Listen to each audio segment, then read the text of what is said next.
What is up, everyone? It doesn't matter if you are an old Swole Nation OG part of this channel or if you're a new Fitness Culture Fit Cult member. Today, we're going over how to train that chest here at home. Now, I'm gonna be the first person to tell you the chest, the body basically that I've built has been mostly done in the gym, but that's not to say that you cannot get a good chest workout at home. So today, I'm gonna show you how to structure a routine that'll give you the most bang for your buck with what you have at your disposal. So it doesn't matter whether your goal is to get stronger or to add muscle, AKA hypertrophy. The way we do that is by progressive overload. Now that is very easily done in the gym. Here at home without weights, there's two ways we're gonna accomplish that. First, it's by creating angles so that we target the muscle in specific ways that we're able to overload that muscle. The second way is time under tension of any targeted muscles. That way we're really tearing down muscle fibers, leading to that hypertrophy. With the movements we're doing today, you guys need to know that we can't really prescribe you a set number of reps because we don't know what you're capable of here. But in the Fitness Culture app, the key thing is that we're gonna be progressing from week to week. So that's when you enter in all of the reps you do if you're in the gym or even at home, and then you build upon that. So with today, we're really gonna be shooting for right around that 10 to 12, but if you can do more, it's time then to make that exercise harder by either increasing that time under tension or adding maybe a backpack or elevating your feet. So with what we're doing today, again, we're really focusing on being able to progress in the future weeks to come. So you need to go to failure or close to failure depending upon what we're doing today. So today's workout, what we've done is we programmed this routine designed to have the most difficult movement at the start. Now, what we're doing by making sure we do the most difficult movement first is we're almost pre-exhausting. So we're gonna start off with a plyo push-up. This is gonna really overload that chest. And then from there, we're gonna subsequently follow with easier movement. So it's almost like extending the set, but we're making sure that we're hitting the chest with a variety of movements, with a variety of angles. So we're training the upper chest, the lower chest, the inner chest. And you're gonna see that even though it's supposed to get easier, you'll still stick basically within that rep range to failure because we're only giving you a certain period of rest time that really is gonna keep you working throughout the entire giant.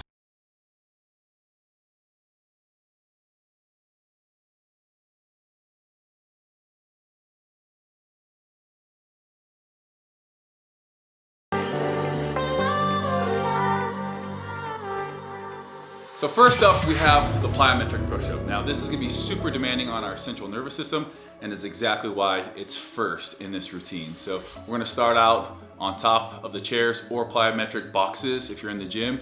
And pretty much what we're gonna be doing is dropping down to our chest. Now, because we're dropping down, we're gonna elicit a lot of motor units in that, high threshold motor units, to catch ourselves, not allowing our face to smack the ground, and then to explode back up onto the boxes. So, first movement, we've set up our chairs shoulder width apart. We're gonna set up, feet on the ground in a nice upright push-up position. From here, we're just gonna drop. Boom, catching ourselves and exploding back up onto the chairs.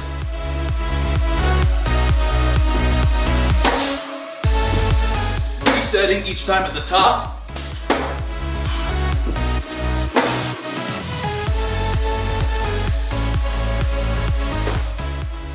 Full range of motion as well. Starting to fatigue. One more. You can see why we can't go to absolute failure on this. We'd be missing the chair falling on our face. Now, if you can't do the plyometric push-up on the chairs, clapping push-ups all the way down. With this, we're not generating as much force on the way down. Obviously, dropping from an elevated position, we're generating a lot more force, but this is a great one. If you can't do clapping push-ups, perform them on your knees. Whatever it is that you can do, stick with that. Make sure you're getting at least 10 reps. All right, guys, as soon as you're done with the plyo push-ups, get those chairs out of the way. Give yourself about 20 seconds rest maximum. Find a wall that you can put your feet against, and we'll be performing a pike push-up. Now, a pike push-up, because of our arm angle, think of the way when you're doing an incline bench press, you have your arm angle up above more towards your head. That's exactly what we're recreating by doing this pike push-up. So we're gonna be up in this pike position, booty's up in the air. This is probably one of the only times I'm gonna ever say, hey, put your booty in the air. You can also do these by putting your feet on the wall. It's getting this angle right here with our hands. From there, we're gonna press down. I actually like doing the pike variation a little bit more. You can crank out a little bit more reps. So, boom, booty's in the air, lean forward, push back. I'm not pushing up from here. You can see my head is behind my hands. As I push forward, they're between my hands, my head's between my hands, and then I'm back to that starting position. This is gonna be a great developer for that upper chest. Squeeze all along. I don't want my elbows flaring out here. Going to failure here on this one. Hey.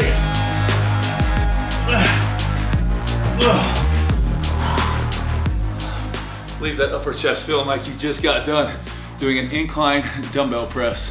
20 seconds, and we'll be jumping into our next exercise. Next up, you're gonna wanna grab either paper plates, sliders, or even paper towels. And if you have hardwood floor, the paper towels work fine. If you have carpet, something like paper plates is gonna work great. This is basically our fly type movement. So in the gym, when we're doing a chest workout, we'll hit something like a bench press, an incline dumbbell press, cable flies, or maybe a pec deck. What that's gonna do is really focus in on that outer pec when our arms are out here, and then boom. One of the essential things that our chest does, it contracts by bringing our elbow in. So you can see, bring it across our body, bring our elbow. You can bring your hand across your body, and it's a lot of anterior delt. But the minute you go from here to here, it's a lot more pec involvement. So the way we train that at home is by setting up on our knees. Now this movement is not a beginner movement. Setting up on your knees, you can either put your butt up or put your butt forward. This obviously is gonna be a lot harder, so I'll show you guys this one at the beginning. We're gonna start out here, keeping our arms almost all the way straight. We don't wanna be completely locked out, but almost all the way straight. We're gonna be bringing it to the top and squeezing. You can see the amount of chest activation that goes on by doing that. Now, if you wanna push the hips through, it's gonna make it a little bit harder. Nice and slow. Again, one of the things we talk about is time under tension. 3 seconds, followed by 3 seconds on the way back in. Squeeze here. A lot of chest activation. Outer pec right there coming in. Now we're working that inner pec.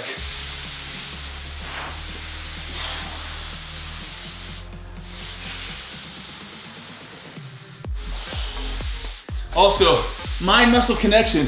If I start doing this, a lot of anterior delts taking over. So when I say mind muscle connection, it's getting in this position, slight bend in the arms all the way out, coming back up using just the chest. And that's it. Again, when people talk about mind muscle connection, it's great to have, but there's a purpose to it. That mind muscle connection allows us to stay using that pec. We feel it all of a sudden when our triceps take over, or if our anterior delt, like in this exercise, takes over. You need to make sure you keep that posture and that squeeze. Doing that will make sure mind muscle connection, you're using your chest, and that's what we're working here. 20 seconds rest, you're back in it. We're gonna be doing our chair dips here. So it's gonna be a little bit different if you've never done this at home. It's gonna be targeting our lower chest. We've worked that upper chest, we're now working that lower chest. So just like we talked about that pike push-up and chest activations, the way these muscle fibers run, with a decline, we need to have our arms, if you think about a decline bench or a dip, everything is gonna be here for that lower chest. So the way we're gonna make sure we have the most activation is by trying to resemble that at home. We're gonna set up on our chairs a little bit more narrow than we had them for the plyo push-ups. This is our end position. And we're gonna start off with our head between the chairs. As we push up, our feet are just dead weight. They're just added resistance that we slide on the carpet. But you're gonna feel it here, pressing up.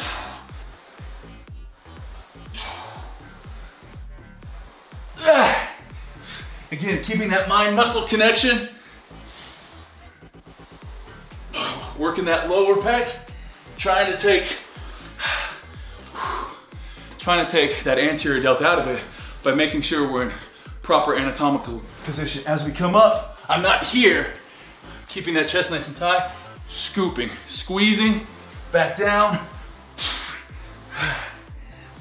Last one. Again, when I say to failure, it's failure with perfect form. Otherwise, we're gonna be using all of those triceps. We're gonna be walking out here, doing this. These types of movements, when we're really looking to target a more specific area, you gotta make sure that you're using the right angles, creating that tension, creating that angle to where we're utilizing our lower pec. Whew. This is a great chest workout. I've been in the gym doing traditional bodybuilding exercises and not had this great of a pump. All right guys, those are my 4 best chest exercises at home that you can do. Now, hopefully you guys have seen how we have put together our at-home chest workout. Really, we're not gonna necessarily do all these movements every single time we have a workout at home, depending upon what program you're in, but you can see how we come up with our training routines, really how we structure things. Now, if I'm under a time crunch, if I'm maybe doing a full body workout or in a hotel, if I wanna kind of get the best of all of these push-ups into one and just do one push-up, the one I'm gonna be doing is a Hindu push-up. Basically, we're gonna be in that pike position, coming down, working that upper pec, and then back into that dip movement, and then reversing it. So you can see this push-up right here gets both that upper pec in here to our lower pec. It's a good one for full range of motion as well, and it's gonna tire you out. That's extra credit, but what I want you guys to do is after 90 seconds of rest, after you do one of the giant sets, you're then back into it. So basically we have 4 different chest exercises.